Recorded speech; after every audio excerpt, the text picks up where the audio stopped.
बिस्मिल्लाहिर्रहमानिर्रहीम अस्सलाम वालेकुम स्टूडेंट्स, मैं हूं अमजद इस्लाम और आप देख रहे हैं स्टेनोग्राफी लैब। स्टूडेंट्स, आज के इस लेक्चर में हम नेक्स्ट 8 कॉन्सोनेंट्स को स्टडी करेंगे, जिसमें हमारे पास के, गे, एम, एन, इंग, एल, वे और ये 8 कॉन्सोनेंट्स जो है ये आगे मज़ीद जो है वो हम पढ़ेंगे आज।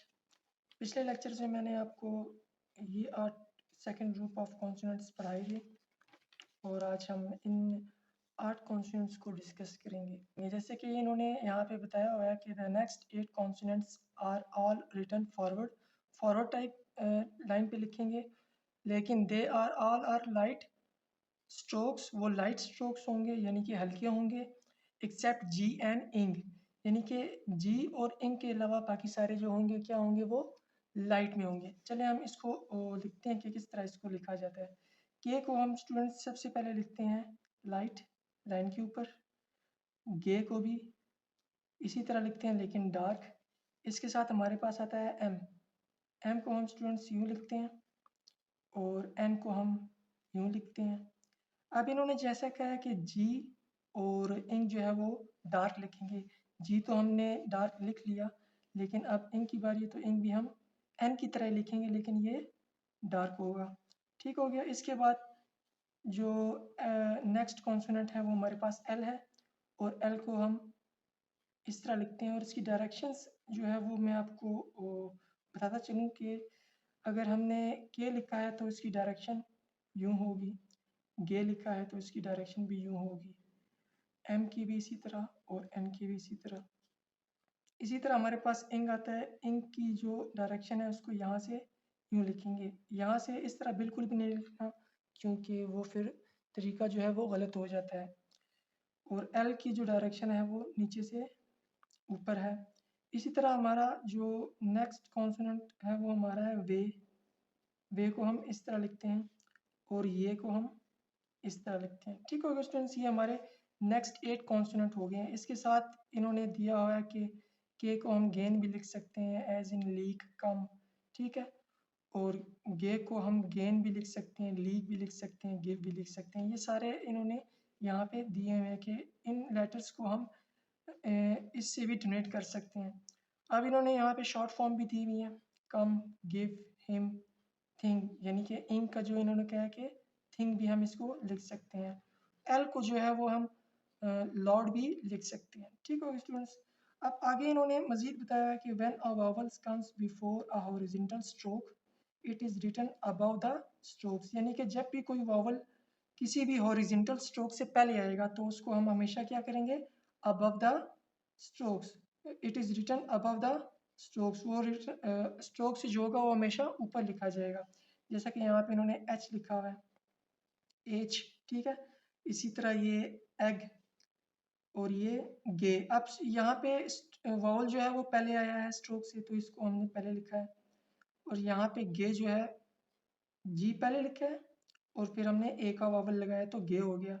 When a vowel comes after a horizontal stroke, it is written below the strokes। ठीक हो गया, क्योंकि ये बाद में इसका वावल की आवाज़ आई है इसलिए हम इसको बाद में लगाएंगे। इसी तरह कैग, के और गे लगाया और साथ में ई का वावल लगाया तो कैग।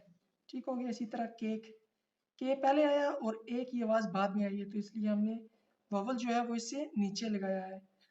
लेकिन इस कंडीशन में जो है स्टूडेंट्स वो हमारे पास वावल पहले आया है तो हम इसको पहले लगाएंगे। ठीक हो गया। ये सारे वर्ड्स हैं, इनकी आपने प्रैक्टिस करनी है लाजमी।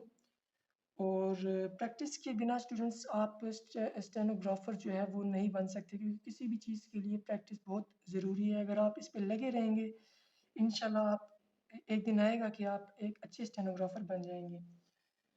स्टूडेंट्स यहाँ पे इन्होंने यहाँ पे बताया हुआ है कि बी में क्या बताया हुआ है कि एल। अब इसमें भी आवाज़ पहले आई है ए की, वॉवल की, तो इसलिए इन्होंने पहले लगा दिया।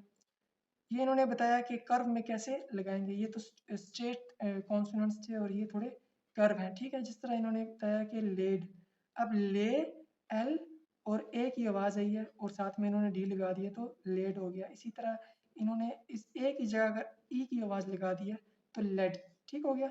इसी तरह लेक, एल और ए का वावल और फिर के। ठीक हो गया स्टूडेंट्स। ये आपको समझ आ गई होगी उम्मीद है। और आगे हम चलते हैं सी पे। सी पे इन्होंने वे लिखा हुआ है, यानी कि ये डब्ल्यू लगाया हुआ है और इसको हम वे भी पढ़ते हैं। तो इन्होंने वे और ए लगा दिया, ए का वावल लगा दिया, तो ये वे हो गया, ठीक हो गया। इसी तरह ये वेब, वेट, वेज, योग, अब इन्होंने वाई लगाया है, ये इसको हम ये पढ़ते हैं। तो यहाँ पे इन्होंने ओ का वावल लगाया, गो का वावल, ठीक हो गया, और साथ में के लगा दिया, तो योग। इसी तरह हम येलो, वाई वाई लगाया और साथ में ई का पेन का वावल लगा के एल लगाकर एल के साथ फिर कौन सा वावल आया साथ में ओ का, तो येलो, येलो हो गया, ठीक हो गया स्टूडेंट्स। यहाँ तक उम्मीद है आपको समझ आ गया होगा। चलते हैं अपने नेक्स्ट फेज की तरफ जो कि डी है। अब स्टूडेंट्स यहाँ पे इन्होंने सेकंड वावल पे, सेकंड प्लेस पे जो वावल होता है वो उन्होंने यूज़ किया है, और यहाँ पे टी और के लगा के इन्होंने टेक, इसी तरह चेक, जोक, अब जो के साथ इन्होंने ओ गो का वावल लगाया है और के लगा लिया, तो ये हो गया जोक। बी केम, ठीक हो गया। बैग, शेक, फोक, ठीक हो गया। शेम।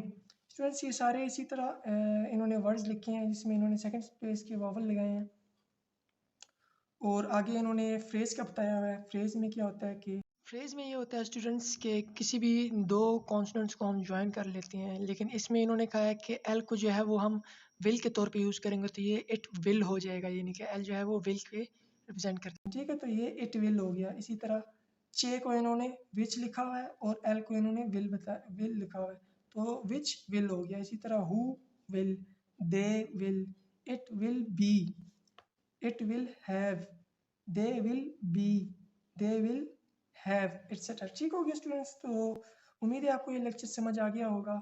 मैं अपने नेक्स्ट लेक्चर में इंशाल्लाह इसकी डिक्टेशन, एक्सरसाइज नंबर 4 की डिक्टेशन और एक्सरसाइज नंबर 5 की डिक्टेशन नेक्स्ट लेक्चर में ज़रूर डालूँगा ताकि आप इसको देख सकें।